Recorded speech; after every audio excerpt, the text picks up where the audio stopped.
Hey, this is Anthony Cesari with SuccessForYourSongs.com, and if you ever get tired of having to write choruses for your songs, in this video I'm going to take a look at a really common song structure that doesn't use a chorus.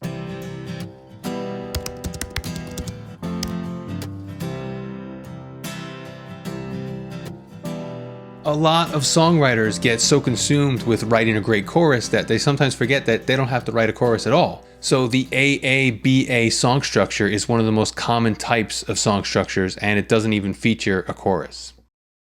So it's not quite as popular as songs that rotate between the verse and chorus, but it's still an effective approach. And in this AABA structure, this A notates the verses and the B notates the bridge.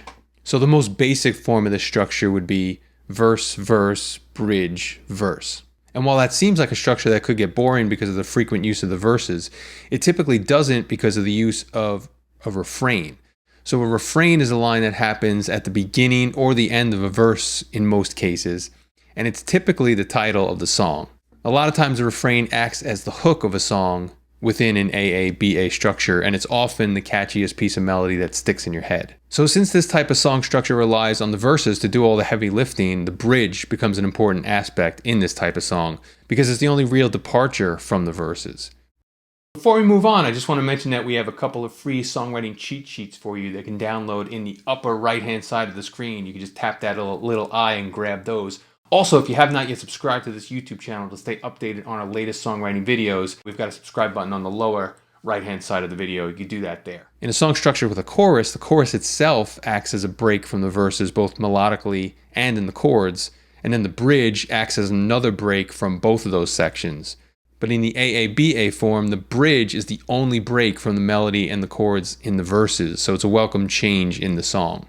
Another thing worth mentioning about this type of song is if you use it strictly as a four-section song of verse, verse, bridge, verse, it'll often be very short. So that's why a lot of times when this form is used, it's used as an extended version. So this is one of my songs called The Charming Little Act, and it's laid out in an extended version of the AABA form, which again is most commonly how this structure is used. And a common extension is the one that I use here. So the A section, you can see I'm lining up with the verses, and then this line in the end that's bolded is the refrain.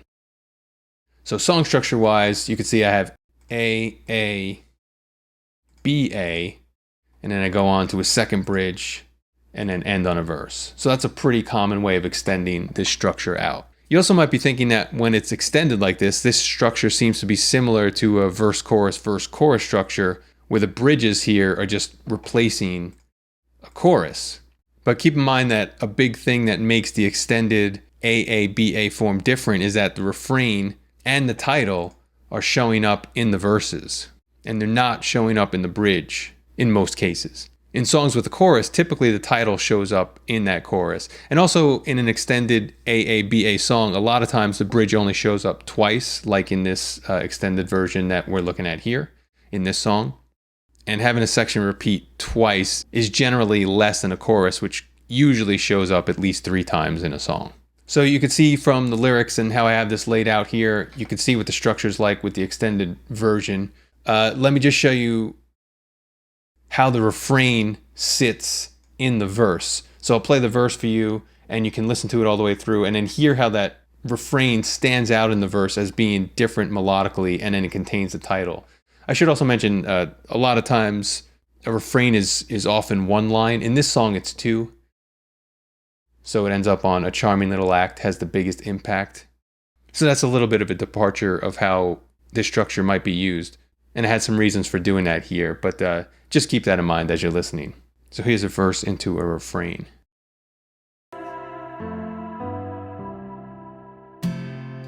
When locking eyes or a room away, your mouth may dry when you say my name. Your tender voice can pave a road, a steadfast path that finds my soul. A charming little act has the biggest impact. Okay, so you can see how the motif in the rest of the verses was a little bit different from what happened in the refrain and made that refrain stand out a bit more. It made it clearer that that is the title, even though it's still part of the verse.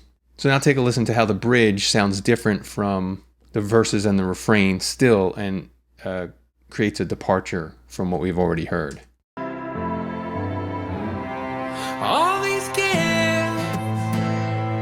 they arrive so small, but they have a pull, and I collect them all for a gravity that makes me fall in love. And if you want to hear how those sections and the refrain all play back off of each other throughout the song, I've got a link for the full song on the screen or below the video where you can hear that. So those two sections are really the whole song. That's the whole point of this kind of song structure. So that's why the refrain becomes really an important part of the verses. This song structure is used a lot by Billy Joel and the Beatles. We Can Work It Out by the Beatles is a good example of another extended version of this song structure. But yeah, if you feel like you don't always want to write a song with a chorus, using this structure could be a good approach for you. And also, if you're typically writing songs with choruses, it could just be good to get outside of your comfort zone with that and throw a new song form into your mix. It'll just help you become a stronger writer anyway. So this will give you something new for your toolbox if you haven't tried this already. So I hope you found that information useful. If you'd like a lot more ways to improve your songwriting, I've got a couple of free cheat sheets for you that you can download by tapping on the screen here. Also, if you have not yet subscribed to this YouTube channel to stay updated on our latest songwriting videos, you can tap our logo on the screen for that. And there's also a link on this screen where you can hear the song that I played for you in this video and the song that you're hearing right now. So thank you for checking this one out. I'll talk to you in the next one.